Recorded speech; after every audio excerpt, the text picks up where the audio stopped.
for you. Thank you.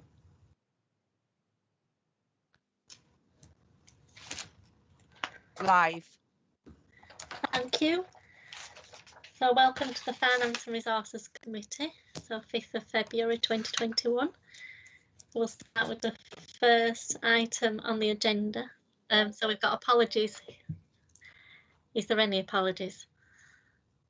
No apologies, There Chair. is none. We're all present and correct, aren't we? So we've got the minutes of the last meeting held on the 16th of October 2020.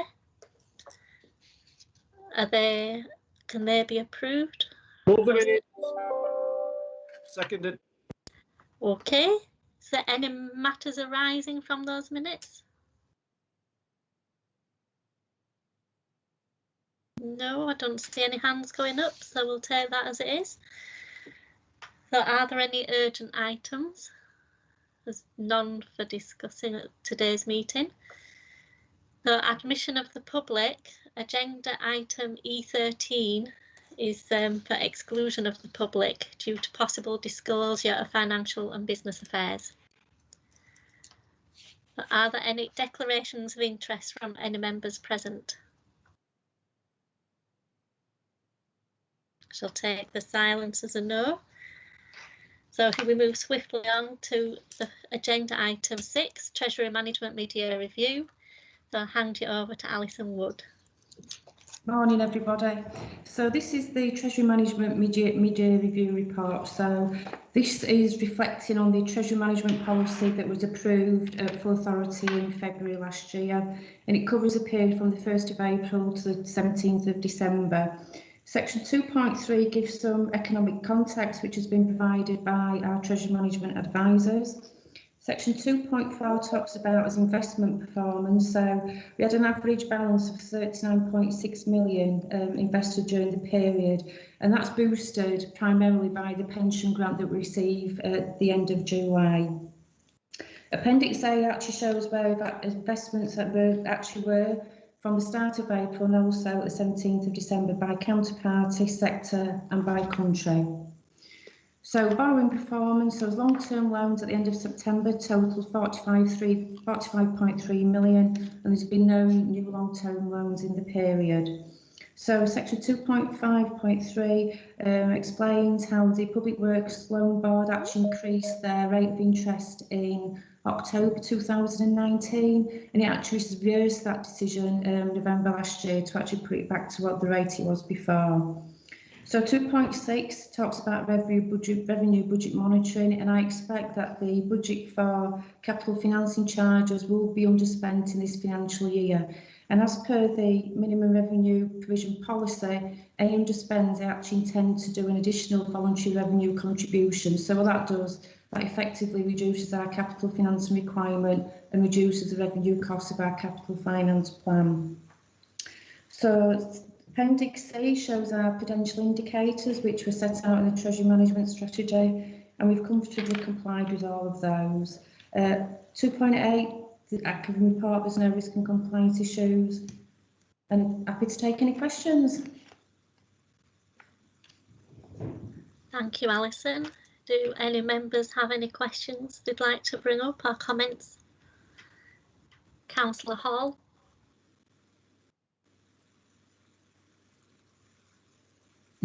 Thank you, Chair. Sorry, I was just unmuting myself. Just a couple of questions, actually. On paragraph 2.6, which is headed Revenue Budget Monitoring, that's on page 10. And that's what Alison's just said about minimum revenue provision contributions. That's the case under the policy at the moment. Is that policy still the best option for any underspend in the capital financing, given that we've got historically low rates and there's pressure on the revenue budget? And can I ask another thing as well, which is on page 12? We seem to be investing an awful lot of money in other local authorities, and we've seen more than one local authority recently go under and not pay its creditors. And I was wondering what assurance we have of the particular authorities that we invest in, that they are in the best financial health, because of course they're not credit rated like any of the banks or building societies that we invest in. So I just wonder whether you could clarify those points for me, please. Yes, Councillor Hall. So in answer to your first question regarding using any budget underspend to actually make additional minimum revenue provision, what that does is, because we've got such a large capital plan going forward, any additional costs we can actually use to reduce the capital financing requirement will reduce as revenue costs over the longer term. Capital expenditure, so for a new build, the actual costs are spread over 40 years, so it's just not a 1 year or a 2 year saving. It's actually going to save the authority money for a long-term build over the next 40 years, and I do believe that is the best policy to actually do. In response to your question regarding local authorities, before we actually make any investments with any local authorities, I do actually investigate and have a look at the local authority and do make contact with their Chief Finance Officer just to get that reassurance.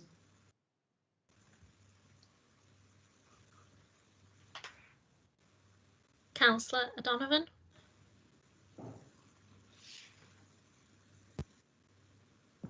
Thanks, Chair.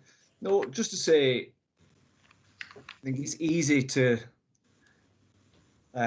because of the complexity of what we look at, to gloss over something, but I think it's just worth pointing out that it's very positive, because it can go another way. It's very positive that we are implementing a strategy that we as members agreed back in February, because that's not, always the case in every organisation. So thank you to Alison and the team, and for ensuring that what we agree as members is carried out, and not only just carried out, but carried out in a prudent way, which it seems to be, really. And I think it's important just to highlight those kind of things, particularly that this report covers the pandemic period, where I would imagine there's been quite a few financial head scratchings and headaches going on as they try to ratify the effect of COVID. But yeah, just to acknowledge that it's good to see that we're implementing the strategy approved previously, and thanks to the team. Thank you. Right, I don't see any further comments, but this part was for noting. But yeah, I think we need to add some Councillor Donovan's comments in there, so thank you. Thank you. So we shall move on We to... note the report. Pardon? Can I move that we note the report? Councillor Tully, was that you? Yeah, I'm moving that we note the report. Yeah, absolutely fine. Yeah. Does somebody want to second that? It's just a noting, so that's fine. Thank you. So we move on to item number 7, the procurement review update. So is Kim going to do this one? Thank you, Kim. Morning, thank you, Chair. Good morning, everyone. Next week marks my first year anniversary with the service, and there's been the obvious impact of the COVID pandemic, which actually landed 6 weeks into me joining the team here. And it has provided many challenges, but the teams continue to provide an effective and efficient service to the internal customers and partner organisations we work with. And we continue to address many of the recommendations from the 2018 LGA peer review. So I've drafted my report trying to link into those main considerations. Recruitment of a qualified procurement manager and a second category management officer has been completed, and that brings the team up to full capacity in terms of people. We are now undergoing a continuous learning and development for those existing staff and the new member of staff that's ongoing.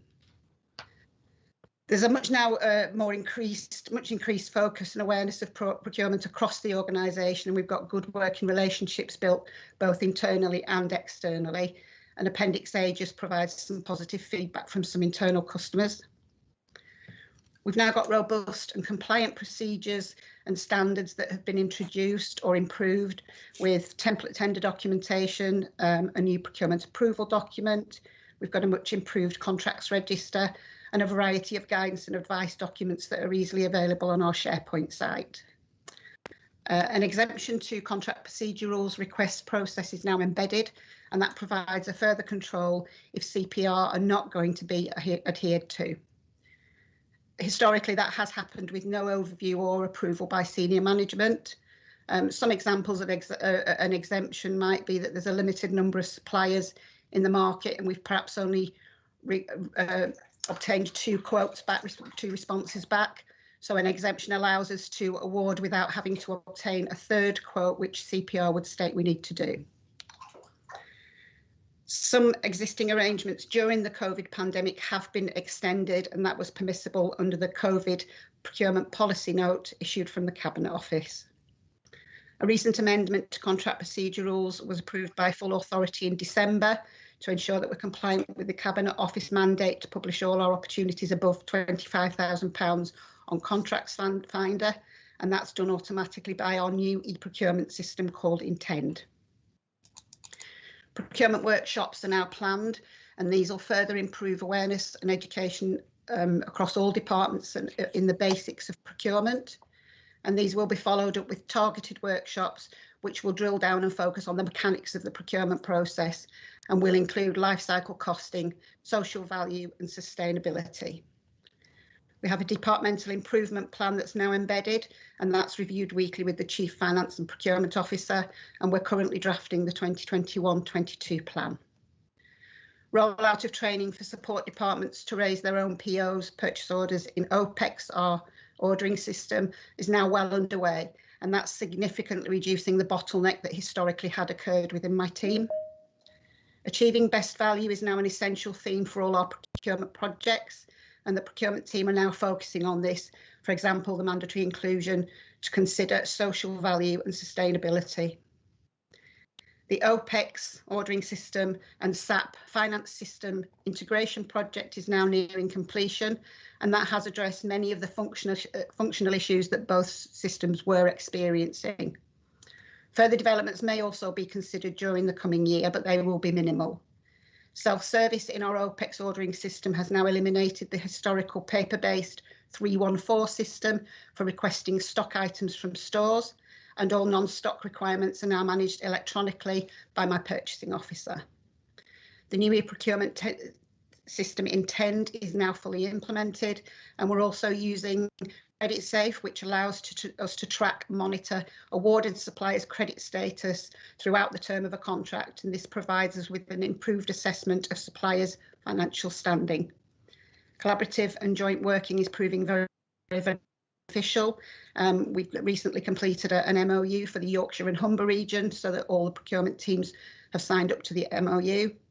And a savings and efficiency log now accurately tracks and records savings from contract award through to contract expiry, covering both capital and revenue projects. And I'm happy to take any questions if there are any. Thank you, Chair. Thank you, Kim. Congratulations on approaching your first anniversary with us. It's challenging joining a new organisation at any time, but joining it so shortly before the pandemic hit must have had its own challenges. So, but I mean, I welcome this report. I think there's been some great strides over the last 12 months, and it's reassuring to know that we've got, you know, some good progress and some good systems in place now. And to go from paper ordering in stores to electronic, that's some movement with the technology. So there's Councillor Shaheen, you've got a question? Thank you, Chair, and thank you, Kim, for the detailed report. So it's I appreciate that. There's just a few points that I just want to raise, and if I could have some clarity, please. On page 19, the 2.4.2, in regards to purchasing cards, do we have a limit on the purchasing cards, and how regular can they actually be used by individuals? And then also on page 22.6, collaborative and joint working, 2.6.2, in regards to the joint working, do we know the financial figure that we've been awarded, and also as a local authority, well, as locally, who will actually, or what department will be leading on this from our side? And then moving on to page 21, 3.1, not the first table, the table about contract savings. I just want to know, is that taken into account pre-COVID and post-COVID as well? And then finally, on page 22, 7.1, in regards to the fire and rescue service priorities, how is the impact measured, please? Thank you. And I just thought I'd give all my questions at once. So sorry if you want me to repeat myself, do let me know. Okay, thank you, Councillor. So in terms of purchasing cards, we work very closely with our finance department. Most purchasing cards have quite low limits on them. That's not to say they can't be increased, but there is a process to go through, including our finance colleagues, to make sure there's a good reason. My team's purchasing cards limits are slightly higher, but that's because we will vet any requests and order them, not our purchasing cards, rather than allowing everybody just to order anything. Contract procedure rules are quite clear in the authorisation table that purchasing cards really should only be used for anything under £250 in value. And they are, all operational staff on station would come to us. They don't have a purchasing card as such. Does that answer your question? Yes, thank you, Kim. Yeah, thank you. In terms of joint working, we are looking at more collaborative procurement, particularly in the Yorkshire and Humber region.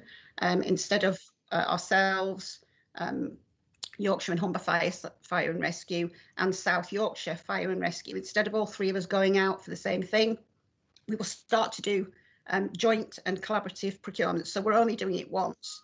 Our supply base actually appreciate that because they're not having to fill in 3 different tenders. And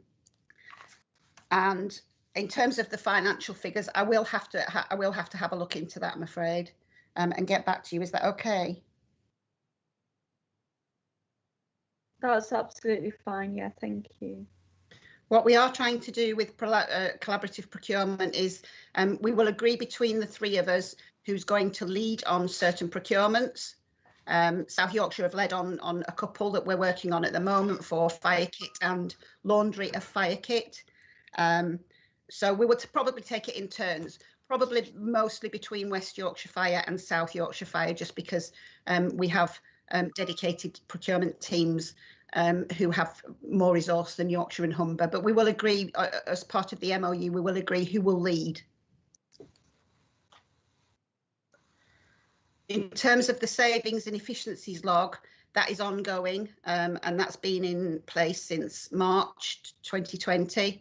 That will include any projects where we've made a saving on an efficiency from that date, and previously my colleague Michael Wood, who looked after the procurement team before myself, there are some savings on there as well. So that tracks the savings actually year on year as well. So when we have a 3 or a 4 or 5 year contract in place, it will track the savings across that term. In terms of our Yorkshire, our fire and rescue service priorities, they are the organisational priorities. So I'm not sure who would measure and check against those, but I can have a look into trying to pull some sort of report through for you from a procurement point of view, if that's what you would need. Kim, can I just, sorry, Chair, can I just go back on the 3.1? In regards to the savings, because I know due to COVID, we have spent a lot more additional, like with training and the systems and stuff. My question was really saying, is it still, because it is the annual savings for the future 3 years, so will that have an effect on this figure or anything? That's what I was really, like, in regards to the additional money we've spent. Sorry, I misunderstood, Councillor. Actually, we have got a grant, so anything that is spent in relation to COVID is actually applied to the COVID grant. So that shouldn't affect any of these figures that are in this savings and efficiencies log. That's absolutely fine. Thank you, Kim. Thank you. Thank you. Councillor Harrand. Thank you. 2 points, please. You said the purchasing cards by what you call my team were slightly higher. How much higher? So I have a £10,000 limit on a purchasing card. So £250 to £10,000 is slightly higher. Sorry, apologies. Perhaps I shouldn't have used the word slightly. But that's because we will purchase on behalf of other people in the organisation. I have only used my purchasing card once for a £256 professional fees in the time that I've been here. And other people in your team? I think my category management officer, Sue Broomhead, who managed stores before I came, I think her limit is £20,000. Okay. And can you remind me, I raised this at briefing, what proportion of our non-salary spend is covered by these procurement rules? Okay, so the procurement rules and regulations are contract procedure rules, which is our internal CPR, covers any spend and has a process and an authorisation against each one. So that what the level of spend dictates as to what process we undertake and the authorisation. So CPR is against all spend, but in terms of the contracts register, which I think was your question last time, we are increasing slowly the level of spend that has a contract against it. Not all spend will have a contract and be included on the contracts register. The contracts register lists any contracts, any spend over £5,000. There will be purchase orders that don't need to go on the contracts register. So in the report, I was trying to include that we are increasing slowly the number of purchases that should be under a contract and therefore on the contracts register, but that will only be for above £5,000. So the question is, what proportion of our non-salary expenditure is outside these rules, please? Is it 10%, 20%, 30%? I would have to do some figures and I can get that to you as quickly as possible, but I would have to have a proper look. I think at the moment the contracts register says about 3/4, just over 3/4 or just under 3/4 is contracted spend, and I will be able to put some figures against the non-contract spend and what we expect. I think I would appreciate that perhaps the next F&R, if that's possible, please. Absolutely, Councillor. Yes, I'll make sure I get that. Councillor O'Donovan.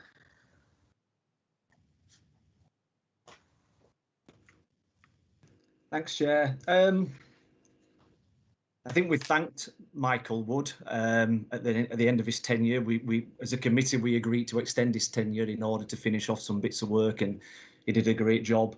Kim, you seem to have taken things on really, really well. Lots of positives through there, because I think the headline here is, you know, smoother, more streamlined, modern day procurement, which is good operationally, which has led us to, you know, tighter contracts and ultimately, as we can see through the report, a number of examples of where we've been able to save money by our more streamlined and up-to-date procurement methods.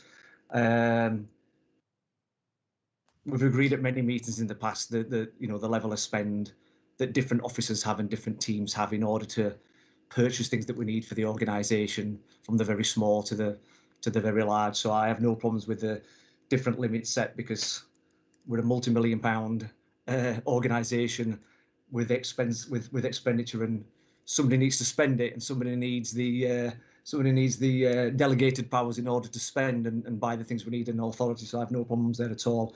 I just wondered, what do you envisage, given all the great work that's gone on, what do you envisage as being the priorities, maybe just one priority really, over the next sort of few months, given all the good work that's happened? What's the top of your list at the moment, Kim? So top of my list at the moment is to continue to engage with people across the organisation and educate them more around what procurement is. I often, when I'm talking to internal customers, describe procurement a little bit like paying our taxes. we don't always understand actually why we have to do it, but it's the law and we have to do it. So a lot of the stringent rules and regulations around public sector procurement don't seem to make sense to a lot of people sometimes. Why do I have to do this? What's involved in this bit? So education and training is absolutely key in the coming year, and that's what the workshops will address. Simple things like we've put on our SharePoint page, how to write a specification, how to evaluate a tender response. These are all practical elements that people aren't aware of. So being able to take them through the process and explain why we have to do certain things at certain points. Our procurement approval document now has set approval timescales. So that's sort of, again, a more stringent measure to make sure that people are doing what they should by a certain time and then it's being approved. So senior management now have a much more valued and in-depth knowledge of what's coming. It won't be that, for instance, Nick Smith might get a contract to sign. He'll be expecting that because he'll have been included right from the beginning in the procurement approval document. So for me, it's all about education and training. It's about that hand-holding and that supporting our internal customers through what can be quite a complex procurement process, but then showing them what comes out of the other side, which means that if we put all of that effort in up front and we get it right in the first place, actually managing the contract will be more streamlined and we will get what we want at the end of the procurement process. Okay, thanks, Chair. Thanks, Kim. Thank you. Is there anybody else that's got any questions or comments? No? Well, this report was for noting, but I look forward to seeing the next review with the progress that's being made in this one. I look forward to seeing the next review and then with, you know, noting comments made by members. So thank you, Kim. Thank you, Chair. So we're moving on to agenda item 8, so page 38. So emergency services mobile communications programme, so control room update. So I'm handing you over to Matt, I believe. Yeah, thank you very much, Chair, and good morning, everybody. Firstly, apologies for not having my camera on. I'm experiencing a technical issue with my laptop, so I'm dialing in via my phone, so I do apologise for that. So with regards to the purpose of the paper, it's to upgrade members on the current West Yorkshire Fire and Rescue Service control room upgrade. That's the remediation and the upgrade relating directly to ESN, which is Emergency Services Network, and it's that members note the content of the report. With regard to background, members will be aware that West Yorkshire Fire and Rescue Services were awarded assurance partner status by the Home Office. That was one of only 6 emergency services, including police, fire and ambulance, that were awarded this contract. Part of that role is that we sort of get a significant amount of funding with regards to the transition to ESN. Obviously, as an assurance partner, West Yorkshire Fire and Rescue Service are required to have an ESN compliant control room. That's in order to achieve this process of remediation and upgrade. That is delivered in 2 parts. The first part, which is phase 1, is the delivery and installation of what is the hardware or the servers. And phase 2 is the installation of the operating system, and in this case it's called something called ESN Start, which is the operating system which will allow our control operators to be far more efficient and effective in the use of ESN as we move forward. And then thirdly, in terms of interdependencies, ESN, with regards to South Yorkshire, we currently use a fallback arrangement with South Yorkshire. So if there's an issue within West Yorkshire Fire and Rescue Service control room, South Yorkshire Fire and Rescue Service can pick up our control issues and vice versa. Where we are currently, South Yorkshire are moving over to ESN servers now, and therefore we need to do that as well to allow us to have that control and fallback arrangement in place. And therefore it's deemed that early 2021 is the optimal time for us to be able to do this. With regards to the financial implications, back in 2016, the fire funding programme provided us with £412,000, which we haven't spent yet because we haven't done the upgrade. An additional quote was received in 2020, which is an increase of £326,000, which was a total of £739,000. We put in a funding bid to the Fire Funding Programme, who subsequently agreed with that and have provided us with that funding, with the exception of £52,000, which they deemed business as usual, which we did as well, which essentially means that that's outside the ESN contract. Therefore, we're happy to pay that. With regards to the environmental implications, the servers that are currently in place will be disposed of proportionately and with regards to environmentally friendly policies. Our fire and rescue service priorities, obviously, it reduces the risk of the communities within West Yorkshire, and also innovative and smarter working throughout the service by having new and upgraded control room usability and servers. And to conclude, the remediation work will allow us to fulfil our obligation under the assurance partner commitments and also participate in both operational validation and operational evaluation as part of the ESM programme. The shortfall in the funding was agreed at Management Board on the 20th of January. And probably lastly, it will reinstate our control room's resilience and fallback capabilities by realigning our systems with South Yorkshire. Happy to take any questions, Chair. Thank you, Matt. Is there any questions from members?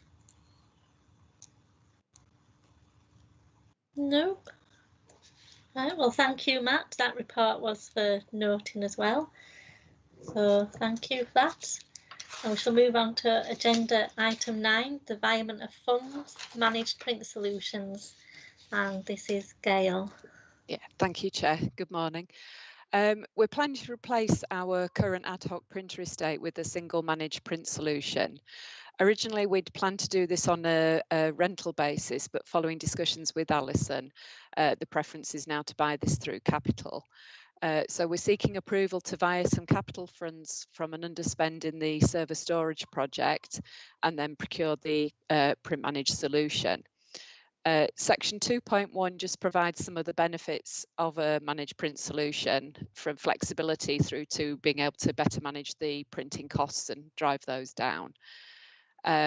Section 2.4 just highlights the plan factoring in the redevelopment of the HQ site so that we don't end up procuring something we don't need, and we'll come back to that when the HQ development work begins. Section 6, the environmental implications. Obviously, there are quite some benefits environmentally from reducing our printing and the printing costs overall. So in summary, solution should help us to reduce our printing costs and support flexible working a lot more. And I'm happy to take any questions. Thank you, Gail. Councillor Hall. Thank you, Chair. Yeah, I just want to, it seems to me there's a lot of benefits to this as regards being able to control printer and to be able to allocate printing costs to departments, this kind of thing, to see what's going on. But can you give us any idea of what the actual financial savings will be from the extra 174,000 that we for buying the printers, and what kind of payback period could we see to recoup some of that money, do you think? Yeah, it's difficult to say because at the moment our printing budget isn't as easy to manage. So, for example, people can go and print at any location, and it will be charged to that department's budget. The overall printing costs have been difficult to control and manage. The expectation is, again, there's things like paper costs. We currently buy, because we've got different printers, we have to buy toners and cartridges for a whole range of different printers. So there's the cost of those. So we would have to actually look at how much we currently spend on each of those areas. So I'd have to do some work with finance to actually give you a definitive cost of how much we currently spend, and then how much we anticipate this will reduce by. I don't have those figures as it stands. We have had some estimates through from some of the companies that we've been doing some early engagement work with, but I don't have those to hand at the moment, I'm afraid. I can get them for you. Thank you. Any other questions? Councillor O'Donovan? Thanks, Chair. Yeah, it all looks very positive, doesn't it, in 2.1? It's sort of on the back of what we've heard about procurement, shoring ourselves up for the future and just modernising, you know, how we operate in order to save, well, I suppose improve how we manage our print, but also save some money with the funding future so uncertain. I just wonder, how long do you expect this to take to implement, Gail, if approved today, and how long would it take to put this piece of work in place? And it's just roughly, I'm not going to hold you to it. Yeah, obviously, whoever we do need to go through the procurement process, working with Kim's department, which we have started the work on that now. Once we award, factoring in potential impacts of COVID, and being able to get the supplier onto the various different sites, it shouldn't take long. It's a matter of a couple of months to roll out across all the different sites, really. So they would do that assessment work, but obviously we do need to factor in all the COVID risk assessments and ensure that we are adhering to all of those as part of the rollout. So that will extend it a little bit, so 2 to 3 months. Okay. Thank you. I think another point to note with this, I suppose, would be, you know, we'd have been paying for the rental. So, and I think I asked the question in the briefing about the lifespan of, expected lifespan of these. Am I correct? Was it 10 years? All IT assets tend to be depreciated over 5 years, I believe. But we do some of the assets, we do make them last quite a bit longer than 5 years. So we would anticipate that the printers will be more than 5. Okay. Any further questions or comments? Councillor Hall, your hand's showing up. Is that left up from before, or do you have another? No. No, apologies. It was a hanging hand. No problem. That's fine. Any further questions? That, Chair. Any further questions? Nope. So, did you move that? Sorry, Councillor O'Donovan. Yeah, I'm happy to move that. Yeah. Is there somebody that would like to second that? Second it, Chair. Yeah. Councillor Shaheen, thank you. So, are there any objections? No. Okay, so that's carried. Thank you. Thank you. So we move on to item number 10. So this is the Treasury Management Strategy. We'll hand you back over to Alison. Good morning again. So this is the Treasury Management Strategy that I will be recommending to full authority in February. So it's for members to recommend the actual strategy forward for approval at full authority. So this is split into a few areas. So section 2.1 once again gives some commentary provided by our Treasury Management advisors, but it's fair to say that the economy has certainly taken quite a pounding from COVID-19. I think there's certainly news every day about government borrowing, etc., etc. So section 2.2 gives our borrowing investment strategy for 21-22. I don't intend to change that at all. So his general policy has been to actually use internal borrowing rather than go external and borrow externally. We haven't actually borrowed externally since 2011, which has saved the authority over 5.4 million in interest charges over that period. Section 2.2.6 shows that we've actually signed up to be a professional client for the Markets in Financial Instruments Directive. So that means is we can actually invest in money market funds. So I intend to keep to that strategy also. Section 2.3 gives our Treasury Management Strategy. So just this go, it gives a broad outline of where we can invest. So investments are split into specified and non-specified. And at the bottom of page 48, it actually gives the key features of what a specified investment and what a non-specified investment is. So section 2.4 shows the borrowing requirement and strategy, and as I previously mentioned, there's been no new long-term borrowing. I don't anticipate any new long-term borrowing for 3 years, but I'll go on to that in the next report. So current debt outstanding is 45.2 million, of which 43 million is with the Public Works Loan Board and 2 million is with a loan with Dexia. Section 2.5 highlights our capital strategy. So this details as capitalisation policy, governance arrangements regarding how we actually control capital expenditure, and also a statement from myself just to confirm that the capital plan is affordable. So capital financing and borrowing. So Appendix E gives an outline of the proposed capital plan that I'll be putting forward in the budget report, which I'll detail later on, and also where I intend to actually fund the capital programme from.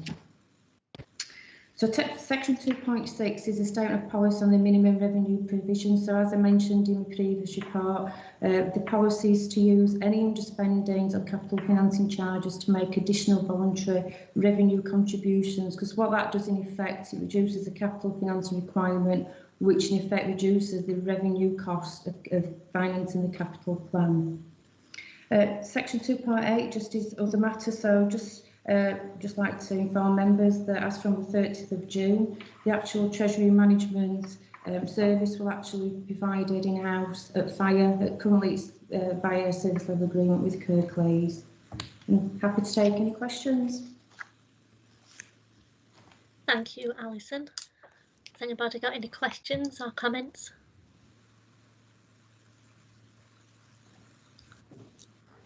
Councillor Hall. Thank you, Chair. It's a minor point really, but in a way it's important. It's on page 53. This is paragraph 2.5.5, and it's about this de minimis limit for capital expenditure of £10,000. How many items of expenditure do we have that's under that £10,000 that are currently charged to the revenue account? What does it add up to over a year? Are there quite a lot of them? Right, so that is collectively, so it's a capital scheme as a total. So there is a number of capital schemes where it's anticipated the expenditure will be 10,000 and above. So an example of that is water rescue equipment in operational equipment. Generally, the total amount of expenditure that doesn't meet the de minimis level is usually under 20,000 a year. Most costs are capitalised as part of the programme, so it's very, very small amounts of expenditure that is classed as revenue.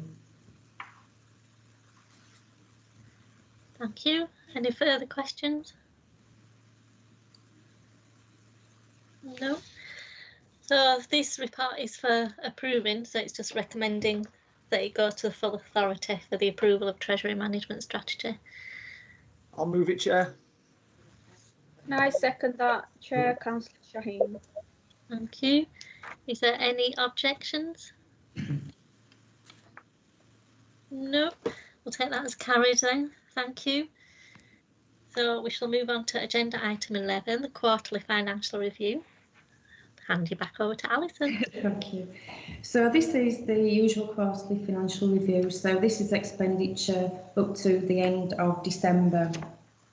So the first section is asking members to actually approve some movements between contingencies. So I'm asking for approval for a removal of £218,000 from contingencies to budgets.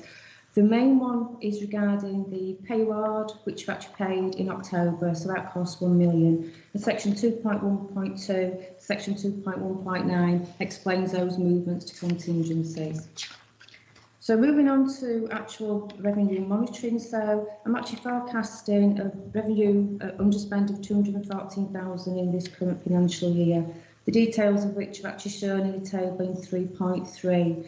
So, as expected, the lion's share of that underspending is in employees. So, once again, 106,000 is for full-time firefighters, which is due once again to the actual retirement dates of employees. So, some people retire earlier than the profile, some people retire later, and that obviously has a financial effect on budget monitoring. Although we've actually transferred £150,000 from the training budget into contingencies due to COVID-19, I'm still projecting an underspend on training courses. So income, we've also gone underachieve income by 27,000. So as explained in the section in COVID-19, the government have actually introduced a scheme where we can actually claim losses for income, sales fees and charges due to COVID-19. There are some areas of income that don't meet the criteria that I can actually claim, and that's mainly in relation to lift rescues and special services. So I am forecasting an underachievement of income of 27,000. So moving on to COVID-19, so the authority has received a total of 2.1 million of grants of COVID grant, and I'm actually forecasting that we're going to spend £1 million of that grant in this financial year, and I'll be carrying forward the remainder of that grant into the following financial year, and I'll discuss that more in the budget report, which is the next report on the agenda.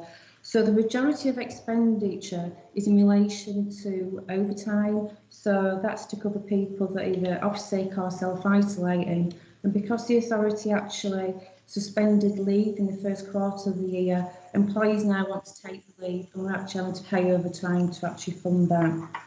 I'll talk about 5.3. They've actually made a claim against sales fees and charges grant from the government, and we'll be making a further claim in April to recover the costs that we've actually lost from external training courses and also our youth intervention scheme. We will be making a claim for that. So section 6 covers capital expenditure monitoring. So I'm requiring members to actually approve some further slippage from the capital plan, and this is mainly due once again to the impact of COVID-19 on the delivery of the plan. These are detailed in Appendix A. So actual capital payments in this financial year, we've actually spent 3.1 million. If you actually include commitments to that, we've actually spent just short of 4.7 million. And the actual cost of capital schemes in this financial year is detailed in Appendix B. The approvals at Management Board, they're detailed in the table on page 74, and a total of 91,000 has been approved at Management Board since last report in October. Section 7 talks about treasury management, but I've already provided that in a previous report. And Section 8 covers debtors, and Section 9 creditors. Happy to take any questions? Thank you, Alison. Any questions members would like to raise? Just Councillor Harrand? perhaps you've told us this. When does work on the headquarters refurbishment, well, more than that, isn't it? Headquarters move start to affect our capital budget? Is it in here? Yes, so that will be, that's actually in the next report, Councillor Hammond. It's also in the treasury management strategy, but we're aiming to actually start spending on it in 22-23. And so it doesn't affect this year? This financial year, no. The only major cost in 2021 is the rebuild of Wakefield, the finishing of the rebuild of Wakefield. Yeah, I can see that, yes, all right. Okay, thank you. It's on the next item, okay. Councillor Shaheen? Thank you, Chair. Thank you, Alison. It's a really good detailed report, as always, but thank you very much. Just going on page 56 is really a comment, it's not really a question. In regards to investing on training, it's really good to see that we're doing that on a regular basis, and especially for supporting staff, and having it every 6 months is really, really good. So I just want to say thank you for that, and thank you for sharing that with us. Thank you. Councillor O'Donovan? Thanks, Chair. So just clarify for me. I'm not a mathematician. So 5.3. Our planned, I guess, income from sales fees and charges that never materialised due to COVID, or were affected due to COVID. Whatever that figure was last year, we have to sort of write off or absorb 5% of that predicted for this year. Yeah, so there's a 5% loss potentially in the income that we might have had in this financial year. So on top of that 5%, there's then a loss of 25% because the government are going to compensate us 75%. Is that right? Of 75 pence in a pound, so 75%. Yeah. So there's a 5% loss to start with on what we expected to be the income from those areas in the year, and then is that right? And then a further 25% loss in those predicted incomes if it wasn't for COVID in that year as well. Is it? I don't need this answer now. I just wonder if we could get what that predicted loss figure of sales fees and charges might be. Right. Not today, Alison. Let's just wonder if you could just attempt to dig that out. I know it sounds a complicated one, doesn't it? I'm sorry, Alison.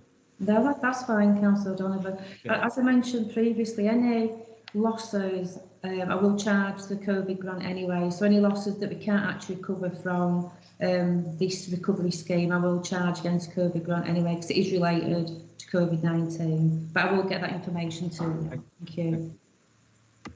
Councillor Shaheen, did you have another question?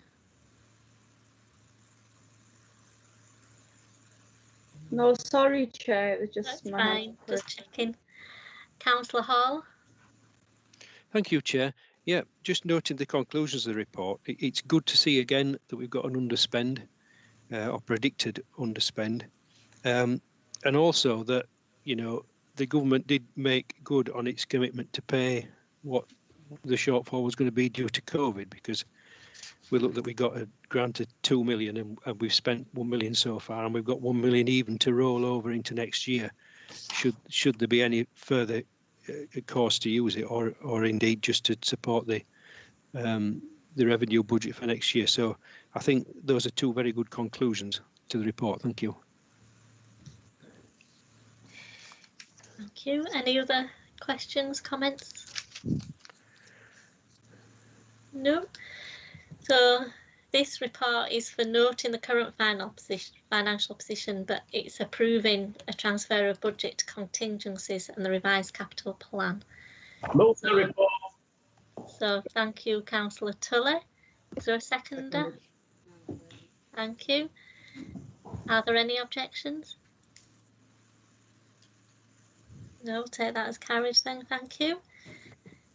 So we move on to the next item that was referred to in the last one. So the big one, the budget 21-22.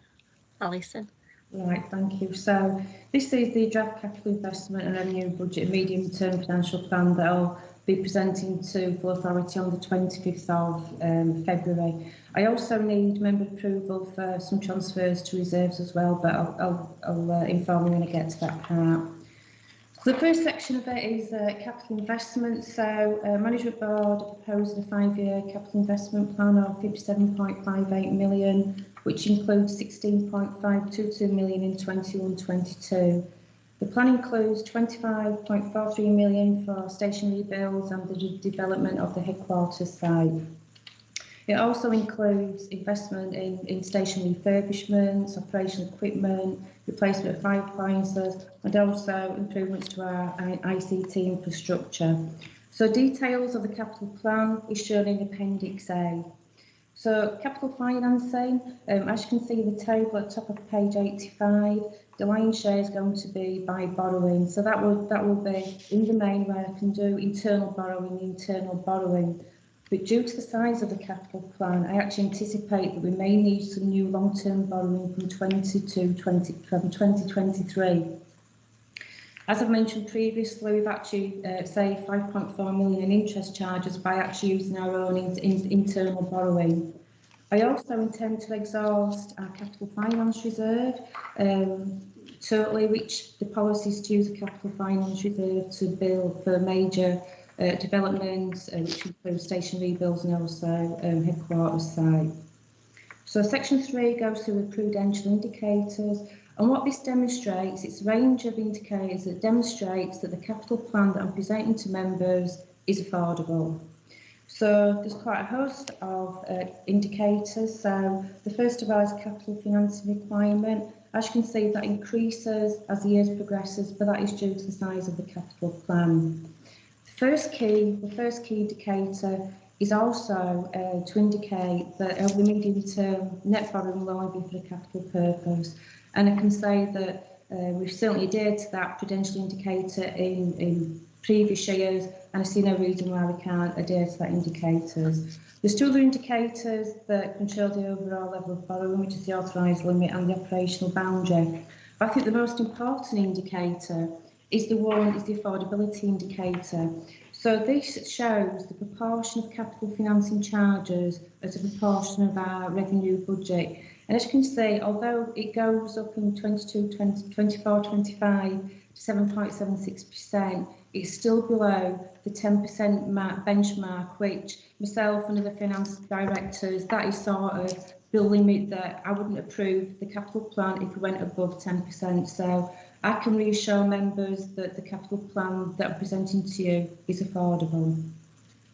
So section 4 moves on to the revenue budget and the medium-term financial plan. So this is the big one, quite a lot of information for me to go through. So first of all, I'm sure members are aware that we actually formed a spending review team. So it was a joint effort from the National Fire Chiefs Council, the LGA and also the Home Office to actually put a collective business case to the Treasury for funding to actually support extra funding for fire in the next comprehensive spending review.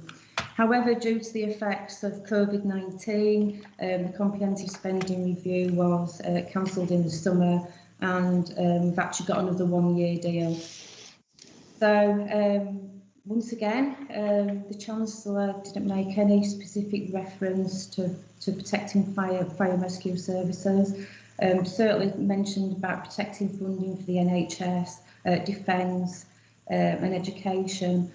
But this is something that I must take into account when I prepared a medium financial term plan, that it made no reference to protecting the fire and rescue service. So quite an interesting fact. So despite Chancellor's assertion that we won't return to austerity, the actual figures he presented in his spending review on the 25th of November is actually 11 billion lower in future years than what it was in the March budget in 2020.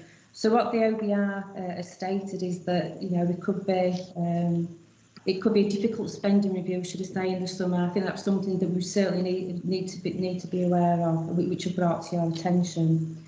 So the impact on West Yorkshire Fire. So they actually raised the precept last year by 1.99%, and we're still the fourth lowest precepting authority in England.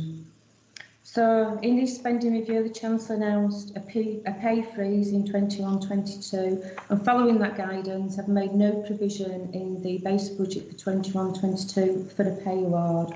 So if the national employers do actually go against this guidance and do award a pay award to our employees, there will be a financial impact on West Yorkshire Fire. So a 1% pay award costs around 550,000. So it'd be very significant. That would have to be met from within existing revenue budgets, and also because it's a pay award, it'd have to be included in revenue budgets going forward. We've actually received confirmation that we are going to receive the pension grants of 4.285 million, the increase in the employers' discount rate, which increased employers' contributions by 12.6%. And quite interestingly, the actual responsibility for that grant has been moved from the Home Office to the Ministry of Housing and Local Government. So early indications show that in the next comprehensive spending review, that may be rolled into his base budget, which would be really good news. But once again, we've just got a one-year budget for that. Section 4.3 talks about the effects of the McLeod Sergeant. Now, the government actually announced the remedy yesterday, which is the deferred choice underpin agreement, but there was no indication in their announcement about any financial support for that. We do know that there's going to be an actuarial review as a result of McLeod Sergeant, which will no doubt increase employers' revenue contributions. The authority has also received a number of one-off grants in 2021, which we welcome, but these aren't built into the base budget. So these are primarily around Grenfell funding. So we've started some really good work on that. Once that grant's been exhausted, we're going to have to meet the costs of maintaining that programme within our revenue budgets, unless the grants are forthcoming in the next financial year. So section 4.4 shows a standstill budget for 21-22, and that is calculated at 85.524 million. So moving on to minimum revenue balance. So I've determined that based on our current risk register that the minimum revenue balance needs to be maintained at 5 million. So moving on to the provisional local government finance settlement, I actually received confirmation yesterday of the final settlement, and there's no changes to the draft settlement. So the figures that I've actually shown on page 93, there's no change to those. So this year, the settlement comprised of two elements. That's the revenue support grant and baseline funding, which is our share of the business rates retention. So RSG, revenue support grant, has been increased by CPI inflation. However, baseline funding has been frozen, so the business rates multiplier has been frozen. So what that means is the increase in central government funding from last financial year to next financial year is a total of £75,000. So moving on to the effects of the pandemic, which no doubt you're all aware has had a significant effect on district councils and also fire. So I must stress that these figures are still provisional. I'm still waiting for figures from Bradford Council. The figures should have been submitted by the 31st of January, but they've had a 2-week extension, so I still cannot provide you with the final figures, but I can give you some indication, perhaps based on my estimations of what that might be. So first of all, the effects on the collection fund. So the authority has actually, the government has actually introduced a grant called the Income Guarantee Grant, which they will cover 75% of all irrecoverable losses relating to council tax collection funds, which on initial inspection, that's really good news. However, once I've got returns back from the 4 district councils, it doesn't actually equate to 75% grant. It's covered on average about 30% of that grant. So the actual amount of council tax deficit over 3 years from the 5 districts is 1.281 million, of which we're going to receive £407,000 of grant to actually compensate us for that. So that leaves a deficit of 874,000, which we can spread over 3 years. So that in effect is 333,000. Now, a bit of good news. Moving on to business rates collection funds. So the actual deficit on the business rates is 3.6 million from district councils. But the way the grant, but because district councils have actually received Section 31 grant to cover the extended business rates relief, 3.3 million of that is actually covered by government grant anyway, so we won't have to bear any proportion of that.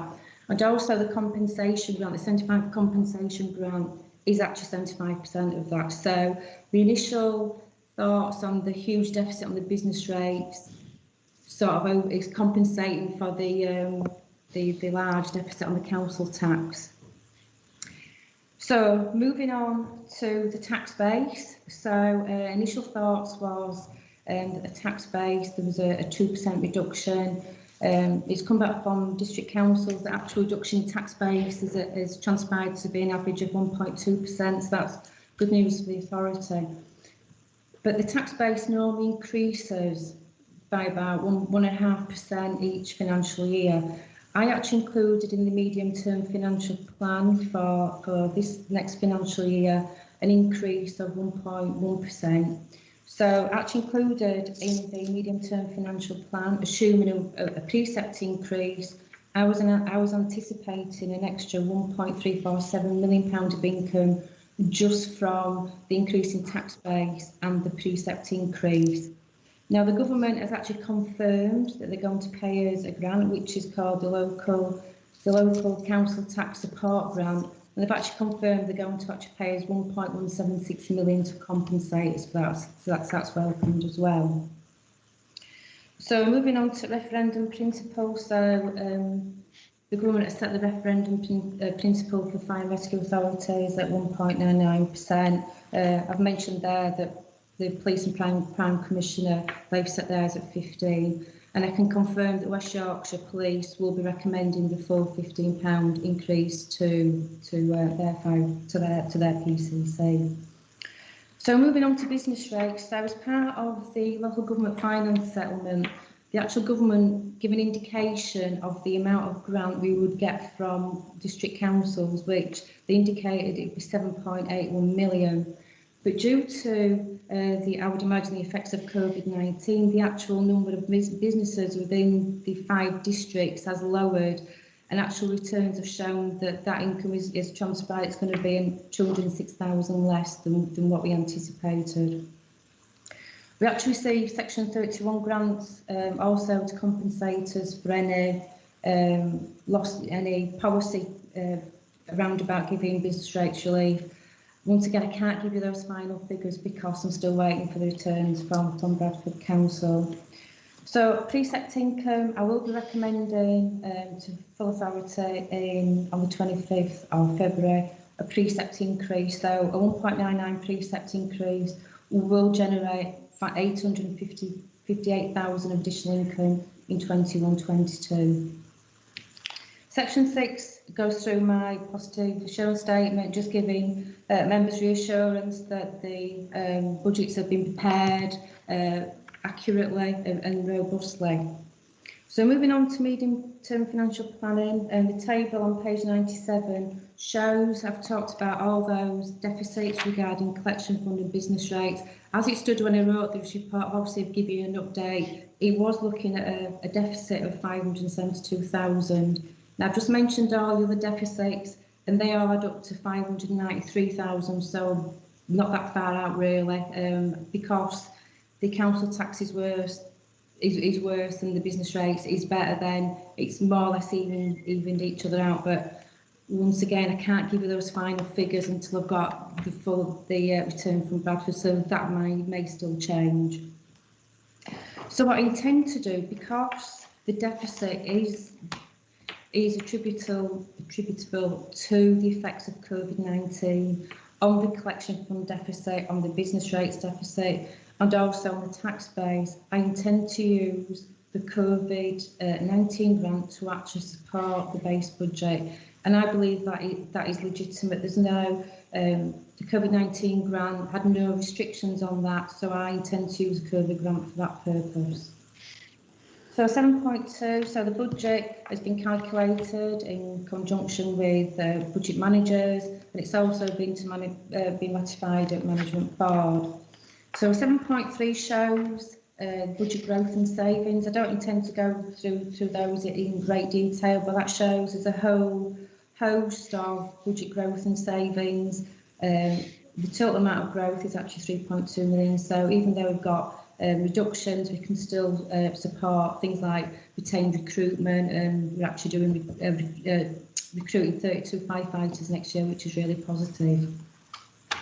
7.4 goes through my budget calculation assumptions. So I've had to make quite a few assumptions when I'm putting the budget together. I've actually assumed that in the medium-term financial plan going forward that there will be an increase in tax base from 22-23. It's very prudent at 0.5% and the 1% going forward. And I've also included a pay increase for all staff groups of 2% from 22-23 onwards. So it's just the next financial year where there's no provision for a pay award. So as I mentioned earlier on in the report, because the Chancellor didn't give any protection to the Fire and Rescue Service, I need to present some financial scenarios if in April 22, following the comprehensive spending review, there is actually a cut to funding. So just for prudency, I need to make members aware. So I've done 2 scenarios, which is a 5% cut and a 10% cut. And that shows we may need to find revenue savings of between 4.46 million and 9.2 million going forward. But obviously once comprehensive spending review, they will be revised, and we will be presenting, if we do need to make any savings options, they will be presented to authority members when need be. So 7.6, this talks about as reserves, and I'm wanting members to actually approve a £1.5 million transfer from the paying prices reserve into the capital finance reserve, because I want to use the capital finance reserve to fund the development of the headquarters site and the rebuild of stations. So 7.6.2, the table there shows that as at the 31st of March 2025, based on estimations, I expect for the authority to have usable reserves of 7.2 million. So just briefly, the areas where we're going to actually use the reserve. So we're going to actually use the COVID-19 reserve to actually fund the actual budget deficit, and also to fund any overtime in 21-22 due to staff taking their leave, and having to fund that through overtime. Also, anything that gives an investment is going to be charged to the service support reserve. So the implementation of Office 365 and also the property review, I intend to charge the service support reserve. I mentioned in point C that I'm going to use the capital financing reserve, and also until the government actually give any indication of financial backing for the costs of McLeod and Sargent, I have to make some, have to earmark some reserves just in case the bad scenario that it's not funded from our reserves. I'm happy to take any questions. I know that was a very lengthy report, but happy to take any questions. Thank you, Alison. It is indeed very lengthy, but we need it to be thorough to go through such an important budget. So it's quite scary how we're on a knife edge and just with 1 year, planning. It's good, but to get that, 3-year plan, but we are where we are due to COVID. So, yeah. Do any members have any questions or comments? No. We are sure that the COVID-19 grant can be used for the purposes we're going to use it for. Yes, so the grant, some grants are actually, they do have some conditions attached to them. The COVID-19 grant was paid as a Section 31 grant, and it had no conditions. So because the grant is going to be actually used for costs relating to COVID-19, as a Chief Finance Procurement Officer, I see that as a legitimate use of that grant. Are other people using it? Are other authorities using it like this? I guess so. So that's a really good question. So some fire authorities have actually exhausted all their grants just in buying equipment and maintaining the service. I'm quite proud that West Yorkshire have been very prudent and have actually spent the grant. We haven't overspent the grant. We've made sure that everything we've purchased, we've followed the procurement rules, and we've done everything accurately in my eyes. So yes, some authorities have absolutely exhausted their COVID-19 grant. Well, Richard, that's their problem, but we're permitted to do what you're suggesting. So sorry. We're allowed legally to do what you're suggesting. Yes. With Yes. Yeah. Thank you. Yeah, it also sounds perfectly reasonable to me, because that's why we're getting such a shortfall in such an unprecedented year. But I think also going forward, like you've put for next year, usually we have that increase in the tax base, and that's just not happening. So it could get worse before it gets better. So let's hope it can turn around soon and we get back to the growth bits. But yeah. your prudent growth going forward in the first 22-23 sounds reasonable too. Okay, I'll move that, Chair. O'Donovan, move it. Yeah, yes. so this was Councillor Tate. seconded. So it was for noting and approving the transfer of the 1.5 million from pay and prices reserved to capital finance reserve. So it's being moved and seconded. Is there any objections? Nope. Well, thank you. That concludes the business for the public, so we need to move into a private session for the next agenda item.